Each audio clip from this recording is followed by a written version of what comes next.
네, 여러분 안녕하십니까? 알겠습니다. 토트넘 허스퍼가 안필드 원정에서 리버풀에게 4대2로 패했습니다. 이로써 토트넘은 4연패의 늪에 빠지게 되었습니다. 오늘 손흥민 선수 300경기에 나서서 리그 17호 골을 넣었고 리버풀을 상대로 5경기 연속골을 넣었고 아스널전과 리버풀전 연속골을 넣었습니다. 이번 시즌 강팀들을 상대로 대부분 골을 넣고 있어요. 리버풀, 맨시티, 아스널 계속해서 득점을 해주고 있는데 사실 오늘 손흥민 선수가 골을 넣고 좋아할 상황도 아니었고 좋아할 겨를도 없었습니다. 골 넣고 나서 찰칵 세레머니 이런 거 이제 볼 수도 없어요. 굉장히 좀 침통한 표정? 또 심각한 표정? 이런 표정으로 득점 상황을 맞이했고요. 그런 걸 보는 저희 팬들 마음도 굉장히 아팠죠. 그러니까 오늘 영상에서 제가 그래도 하고 싶은 말은 다른 분들 영상을 아직 안 봤습니다. 그런데 대부분 제가 예상했을 때 토트넘의 수비 문제에 대해서 이야기를 했을 것이고 그리고 손흥민 선수의 득점에 대해서 이야기했을 거라고 생각을 해요. 두 개가 아무래도 메인 스토리겠죠. 핵심이겠죠. 저는 그 얘기 말고 좀 다른 얘기를 꼭 조명을 해보고 싶습니다. 손흥민 선수가 오늘 경기에서 정말 많이 뛰고 정말 처절하게 뛰었어요.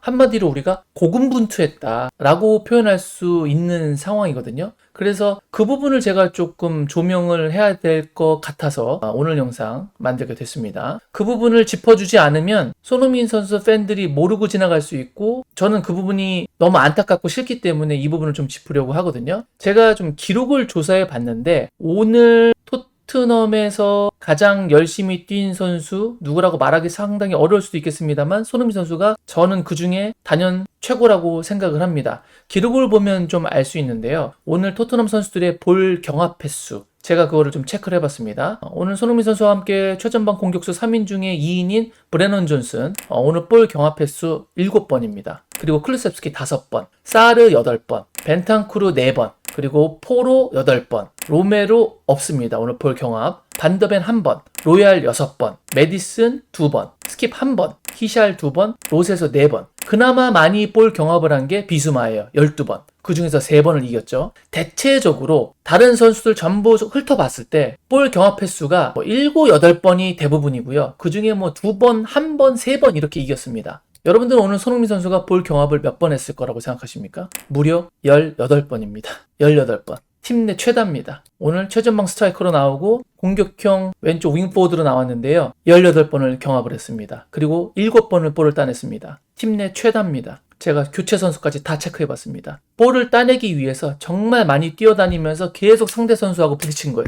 브레넌 존슨의 2배가 훨씬 넘죠. 쿨루셉스키의 3배가 넘게 볼 경합을 했습니다. 특히 중원에서 가장 몸싸움을 많이 해줘야 되는 사르 8번, 2배가 넘게 했어요. 손흥민이. 벤탄쿠르 4번, 4배가 넘게 했습니다. 손흥민 선수가. 이 정도로 처절하게 뛰었습니다. 이거 짚어주지 않으면 아무도 모릅니다. 그냥 오늘 흥민이가 조금 전반전에 안 보였다 이런 얘기들을 하고 있지, 이렇게 자기가 지금 안 풀리는 팀을 위해서 열심히 뛰고 부딪히고 했다라는 걸 몰라줄 수가 있어요. 여러분들 다 아시다시피 손흥민 선수가 볼 경합을, 몸싸움을 그렇게 좋아하는 선수가 아닙니다. 포지션적으로도 경합을 그렇게 많이 하는 그런 위치가 아니에요. 그럼에도 불구하고 18번을 했습니다. 저는 손흥민 선수가 볼 경합 18번, 18이라는 숫자가 뜬 걸 본 적이 없어요, 기억에. 그 정도로 오늘 많이 뛴 겁니다. 정말 처절하게 뛰었다. 이렇게 볼 수가 있어요. 이게 볼 경합 18번? 이게 공격수 기록으로 나올 수가 없거든요. 또 하나가 있습니다. 이것도 분명히 짚어야 되는 부분이라고 저는 생각을 해요. 오늘 드리블 횟수.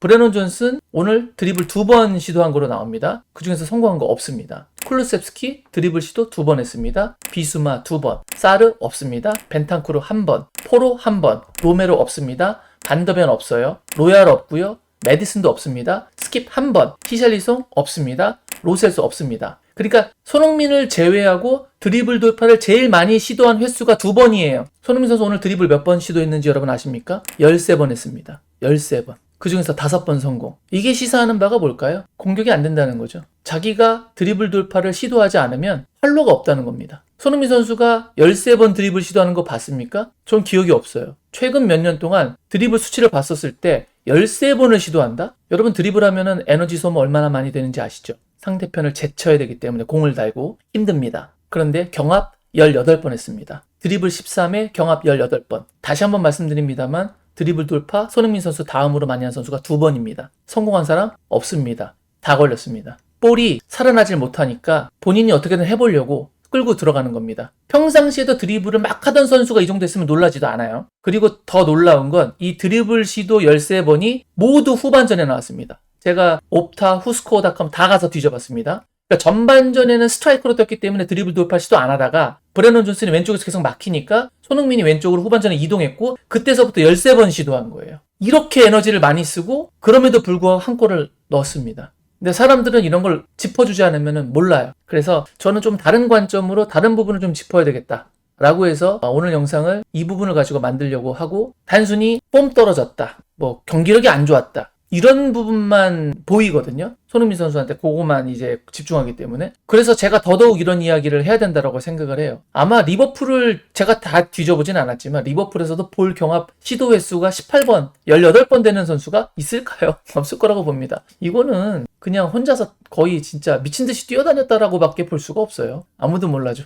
얘기하지 않으면 그냥 묻히는 겁니다. 제가 예전에 시즌 초반 때 손흥민 선수가 미친 듯이 압박 다닌다 라고 제일 먼저 영상으로 만들었던 걸로 기억합니다. 아무도 그것에 대해서 언급하지 않았던 걸로 제가 알고 있어요. 그리고 나서 몇 경기 더 후부터 그런 자료들이 나오기 시작을 했고, 스카이 스포츠라던가 그러면서 다른 곳에서도 손흥민의 압박이 많다라는 거를 조명을 했죠. 그런데 그건 잘 나갈 때니까 그런 게 조명이 되는 거고, 지금은 제가 얘기 안 하면 이거를 누가 조명하겠습니까? 그래서 저는 뭐 오늘 뭐 골장면 분석 이런 것도 필요하겠습니다만, 주장으로서 굉장히 지금 심적으로 힘들 텐데 그럼에도 불구하고 정말 어떻게든 이겨보려고 안간힘을 썼다라는 걸 객관적 수치로 여러분들에게 전달해드리고 싶어서 이 영상을 지금 진행하고 있습니다. 경기 장면에서 이제 토트넘의 문제점들을 이야기를 하고 싶어요. 뭐 에메르송 로얄의 수비, 이게 가장 큰 화두의 양축일 거라고 생각을 합니다. 에메르송 로얄을 내보낸 포스테코글루 감독과 그리고 굉장히 안 좋은 플레이를 했던 로얄. 근데 저는 수비적인 측면은 이미 얘기가 다 끝났기 때문에 사실 분석 영상에서 후토크할 필요도 없다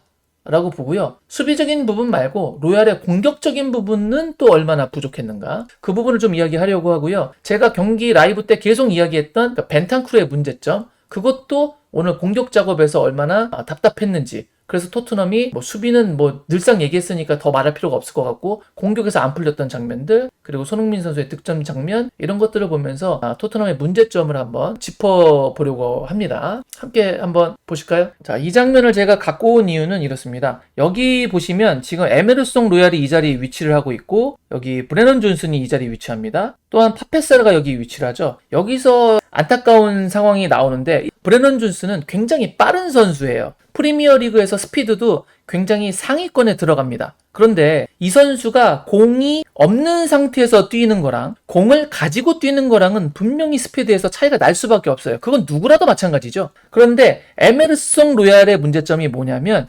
여기서 브레넌 존슨이 공이 없는 상태에서 뛰고 이 뒷공간 즈음에서 공과 만날 수 있도록 전진 패스를 넣어줘야 하는데, 에메르송 로얄은 그런 게 안 됩니다. 그냥 여기서 다이렉트로 브레넌 존슨한테 줘요. 이게 일단 1차적 문제예요. 그 다음에 두 번째로 우리가 봐야 되는 건 뭐냐? 바로 파페사르입니다. 자, 파페사르 지금 어디 있죠? 요 결을 잘 보셔야 돼요. 이 결에 살짝 붙어 있고요. 요 진한색 블럭 안쪽에 있습니다. 자, 그럼 그 다음 장면으로 한번 가보죠. 이 결, 아까 전에 요 라인에 있었는데 요렇게 앞으로 횡쪽으로 전진합니다. 지금 보시게 되면은 에메르송 로얄이 브레넌 존슨한테 패스를 줬거든요. 그러면 파페사르가 여기 있으면은 안 되죠. 이 앞쪽으로 들어가 줬어야죠. 왜냐면 지금 리버풀 수비 보세요. 4명 있습니다. 여기에 지금 갇혔습니다. 브레넌 존슨이 완전히 고립되는 거예요. 여기에 파페사르가 안으로 들어와서 브레넌 존슨이 패스를 주고 뛰면은 2대1을 쳐주던가, 아니면 받아갖고 손흥민이 이쪽에 있으니까 이쪽으로 연계를 해주던가,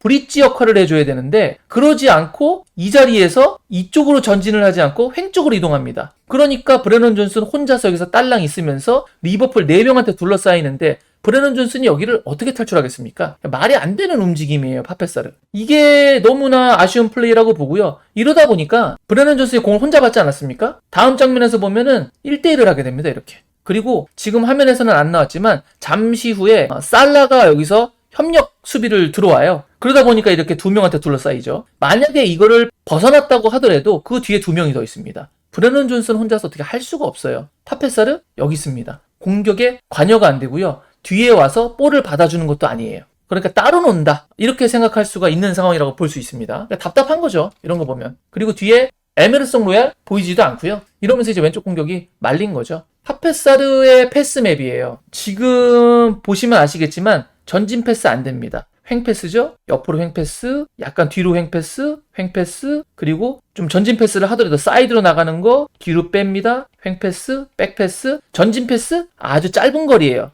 그러니까 볼을 굉장히 앞으로 전진을 못 시키는 거예요. 조금 나가는 전진 패스 요만큼밖에 안 됩니다. 그리고 다 측면으로 빠져나가죠. 전방에서의 패스도요, 안으로 침투해주는 패스가 아니라 다 사이드로 미는 패스입니다. 또 박스 안에서는 뒤로 미는 패스예요. 그러니까 파페사르가 중원에 위치하면서 이 포켓 지역, 그렇죠? 이 포켓 지역에 전진 패스를 넣어주고 있지 못한다. 굉장히 부족하다. 이렇게 볼 수 있는 상황이고요. 그렇게 전진 패스가 안 나오니까 브레넌 존슨이 볼을 달고 들어가다가 이렇게 다 뺏기는 겁니다. 지금 이게 브레넌 존슨이 볼을 뺏긴 지역이에요. 완전히 오프 더 볼 상태에서 스피드를 내고 그 다음에 들어오는 볼과 만나면서 자신의 스피드를 살릴 수 있는 플레이가 되어야 되는데 뒤에서 패스를 주는 선수들이 족족 브레넌 존슨 바로 그 선수 몸으로 패스를 주거나 아니면 옆에 2대1 패스를 해줄 수 있는 그런 선수가 위치하지 않기 때문에 브레넌 존슨이 오늘 부진한 것도 있었지만 부진할 수밖에 없게 되는 그런 상황적인 이유도 있었다라고 저는 봅니다. 답답한 상황이라고 볼 수 있죠. 그래서 저는 아쉬운 게 지난 경기 때도 말했지만 로셀소가 안 나오는 것에 대해서 굉장히 아쉽다는 거예요. 자, 이게 로셀소 패스맵이거든요. 로셀소는 걸리더라도 과감한 전진 패스를 하고요. 길이도 깁니다. 게다가 박스 안으로 이렇게 전진 패스가 나와요. 아까 파페사르처럼 횡패스를 하는 게 아니라 뭔가 앞으로 전진되는 패스. 그쵸? 그리고 여기서도 굉장히 먼 전진 패스. 물론 횡적인 부분도 있습니다. 그러나 파페사르의 횡적인 패스는 굉장히 하프라인과 약간 평행적인 느낌이라면 로셀소의 약간 횡적 패스는 분명히 대각선 방향으로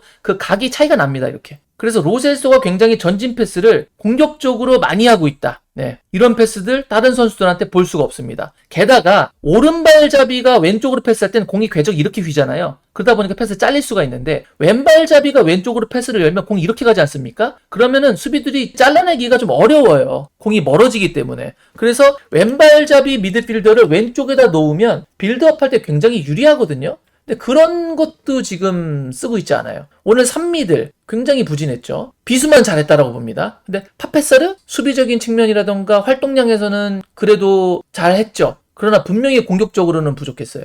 그리고 벤탄쿠르 정말 많이 부족했다. 수비적으로 뭘 해준 것도 없고 공격적으로 뭘 보여준 것도 없습니다. 정말 답답한 상황이라고 볼 수가 있습니다. 그래서 브레넌 존슨을 활용하기 위해선 전진 패스가 되는 선수가 필요하다라는 생각을 다시금 하게 되고 그게 나왔던 장면이 토트넘의 첫 번째 골 장면입니다. 비수마가 공을 받았는데 여기서 브레넌 존슨이 공이 없는 상태에서 앞으로 뛰기 시작합니다. 이때 리버풀 수비가 이걸 따라가지 못해요. 인지를 못합니다. 이 상황에서 비수마가 이 공간 패스를 이렇게 넣어주는 거죠. 그러니까 브레넌 존슨이 스피드가 빠르고 이 상황에서 공이 없이 뛰다 보니까 수비보다 앞으로 더 먼저 치고 나가게 됩니다. 이제 그 장면이 이 장면이에요. 공이 없는 상태에서 가다 보니까 상대 수비를 벗겨낼 수 있게 되죠. 다른 각도로 좀 보실게요. 이렇게 앞으로 치고 나갑니다. 상대 수비보다 먼저 나갈 수가 있는 거예요. 왜? 공이 없이 먼저 스타트를 끊으니까. 그러니까 히샬리송에게 낮은 크로스를 넣어줄 수 있고 히샬리송이 또 원터치 슈팅은 굉장히 잘하지 않습니까? 바로 여기서 이제 득점으로 연결이 된 거거든요. 이렇게 브레넌 존슨이 공이 없는 상태에서 뛰면서 그 스피드를 살려서 공격으로 갈 수 있는 패스를 넣어줄 수 있는 미드필더가 필요한데 메디슨 지금 폼 떨어졌죠. 벤탄쿠르 패스 족족 걸립니다. 자, 이게 지금 벤탄쿠르 패스맵이거든요. 지금 보시면 횡패스는 뭐 문제가 없어요. 그러나 백패스가 굉장히 사실 많고요. 여기서도 횡패스, 이 측면에서도 중앙으로 넣어주는 패스 못합니다. 측면으로 빠지죠. 여기도 측면으로 빠지고요. 이 패스는 힘 조절이 안 돼서 나가버렸습니다. 이것도 뭐 패스가 좀 걸렸고 그리고 뒤로 백패스가 굉장히 많고요. 중요한 거, 진짜 중요한 건 여기에요. 이 지역이 벤탄쿠르가 미드필더로 출전했기 때문에 미드필더로서 그리고 플레이메이커 역할을 가장 많이 해줘야 되는 선수로서 여기에 전진 패스를 넣어줘야 되는 게 벤탄쿠르의 역할인데 지금 보세요. 다 빨간불입니다. 전진 패스 다 걸렸어요 지금. 포켓 지역으로 들어가는 패스가 다 실패입니다. 다 걸려요. 이러니까 안 되는 겁니다. 공격이 다 말리는 거예요. 참담합니다 진짜. 이러니 되겠습니까? 저는 그래서 벤탄쿠르를 선발로 쓰는 포스테코글루 감독도 정말 의아하고요. 볼이 앞으로 전진이 안 되는데 어떤 일이 벌어집니까? 손흥민이 드리블 13번 시도하는 거예요. 안 되니까 공격이. 방법 있습니까? 자기 볼 잡아갖고 뛰어야죠. 토트넘의 두 번째 골 장면입니다. 로메로가 볼을 잡았어요. 그리고 로메로가 전진 패스를 넣어주는데 이게 리버풀 수비 맞고 튕겨나옵니다. 그 튕겨나오는 공을 로셀소가 따게 되거든요. 근데 로셀소가 손흥민 선수가 전방에 있는 걸 보고 이걸 바로 스루패스로 넣어줘요. 이게 우리가 원하는 미드필드 지역에서 전방으로 나가는 전진 패스거든요. 이게 로셀소니까 깔끔하게 나갑니다. 안 걸리고. 그래서 손흥민 선수가 이렇게 공을 잡았죠. 그러니까 상대 수비가 달라붙으니까 측면으로 공을 냅니다. 그래서 손흥민 선수가 상대 수비 끌고 가니까 어떤 일이 벌어집니까? 이 사이에 공간이 발생하니까 여기다 패스를 넣어줄 수 있게 되죠. 그래서 메디슨이 받아가지고 이쪽 공간으로 이제 공간 패스를 넣어주는 장면인데, 메디슨도 참 폼이 떨어진 게 여기서 안정적으로 이렇게 패스를 주면 되지 않습니까? 근데 그것도 패스를 바짝 붙이는 바람에 발 맞고 굴절이 됩니다. 이렇게. 이것도 솔직히 지금 메디슨의 폼이 얼마나 떨어졌는지를 보여주는 장면이고, 왼쪽에서 이제 전진하고 있는 스킵이 이 공을 따거든요. 그런데 다음 장면을 보시면 히샬리송이 여기서 굉장히 잘했습니다. 알렉산더 아놀드가 이 공을 못 따라가게 이렇게 등딱을 딱 해주면서 막아줘요. 스크린을 서주는 거죠. 근데 이 스크린을 서주는 플레이가 굉장히 좋았던 게 뭐냐면, 당연히 이 공을 따게 해준 거는 뭐 말할 것도 없고요. 그 다음 연결되는 효과가 굉장히 컸는데, 알렉산더 아놀드 입장에서는 이 공을 지금 잡으러 가야 되는데 막혔지 않습니까? 그러다 보니까 뒤쪽에서 이 공을 커버하려고 수비가 오고요. 알렉산더 아놀드도 지금 경험이 없다 보니까 이 공을 탈취하기 위해서 앞으로 나아갑니다. 그래서 지금 보시는 것처럼 스킵이 공을 잡았는데 리버풀 선수 2명 모두 다 지금 스킵에게 달려들어요. 이러면 어떤 일이 벌어지냐면, 히샬리송이 이제 박스 안으로 중앙으로 가고 있지 않습니까? 완전히 프리 상태가 됩니다. 이때 스킵이 이 사이로 볼을 넣어주는 거죠. 그래서 히샬리송이 이렇게 약간 넓은 공간, 사실 페널티 박스 안에서 이런 공간 잡기가 쉽지가 않거든요. 이렇게 넓은 공간에서 볼을 잡게 되고, 그 상황에서 손흥민 선수가 이제 뒤에서 달려오니까 그걸 보고 어시스트를 주고, 그러면서 손흥민 선수가 여기서 슈팅을 때리면서 이제 골을 넣는 거거든요. 여기서 손흥민 선수 슈팅도 굉장히 좋았던 게, 앞쪽에 고메스로 보이는데 고메스랑 그 알리송이 오른쪽 골대를 막고 있으니까 왼쪽으로 슈팅을 아주 기가 막히게 때리고요. 살짝 뛰어차면서 알리송 골키퍼의 다리를 살짝 넘기는 그런 강력한 슈팅이 나옵니다. 손흥민 선수의 이 슈팅이 굉장히 이제 뛰어났다라는 걸 또 볼 수 있는 장면이죠. 그리고 저는 에메르송 로얄을 다시 얘기를 하지 않을 수 없는데, 에메르송 로얄이 오늘 왼쪽 풀백으로 나왔지 않습니까? 근데 지금 에메르송 로얄 대신에 스킵이 나와서 왼쪽 풀백으로 지금 뛰고 있는 장면인데, 여기까지 지금 뛰어 올라왔어요. 공을 받아주러. 이 장면에서, 이런 장면이 토트넘이 나왔을 때 여기서 에메르송 로얄이 막 미친듯이 올라와갖고 그 공을 받아서 패스를 해준다? 지난 시즌, 이번 시즌 통틀어서 그런 기억은 없습니다. 또한 이 장면에서도 여기서 스킵이 기가 막히게 히샬리송에게 패스를 연결해 주는데, 만약에 에메르송 로얄이 올라왔다라고 가정을 해도 여기서 과연 히샬리송에게 에메르송 로얄의 패스가 연결이 됐을까? 거기에도 강력한 의문을 갖게 됩니다. 그래서 에메르송 로얄의 오늘 아쉬웠던 수비? 그것도 뭐 당연한 얘기겠습니다만, 공격에서도 에메르송 로얄은 보여준 게 없고 아마 보여주지 못했을 것이다 라는 게 제 생각이에요. 사실 4대0으로 끌려가는 상황이었기 때문에 뛰고 싶은 동기부여가 안 될 수밖에 없습니다. 그런데 후반전에만 드리블을 손흥민 선수가 13번을 한 거예요. 그 동기부여가 안 나오는 상황에서. 저는 정말 그거 대단하다라고 보고요. 많이 힘들었을 텐데. 그리고 다시 한번 말씀드립니다만, 손흥민 경합 18번입니다. 드리블 13번, 경합 18번. 본 적이 없는 숫자예요. 이렇게 드리블 시도 많이 하는 선수 아니거든요, 평상시에. 주장의 무게인가? 혼자만 열심히 뛰는 것 같아, 어떻게 보면. 이런 거 보면. 너무 안쓰러워가지고 오늘 영상 만들어 보려고 준비를 했고요. 자, 오늘 토트넘에서 가장 고군분투하고 가장 많이 뛰고 정말 공격수로서 공격 기록 생산하는 것도 버거웠을 텐데, 경기장 전체에서 많이 뛰어진 손흥민 선수 다시 한번 박수를 보내고 수고 많았다. 다음 경기에서는 정말 웃는 모습 보고 싶다. 이런 말로 정리를 하면서 오늘 제가 준비한 영상은 여기서 마무리 짓도록 하겠습니다. 감사합니다. 구독, 좋아요, 알림 설정 부탁드리도록 하겠습니다. 여러분 항상 건강하시고 저는 다음 영상으로 찾아뵙겠습니다. 여러분 역시 대단하십니다. 역시 I guess.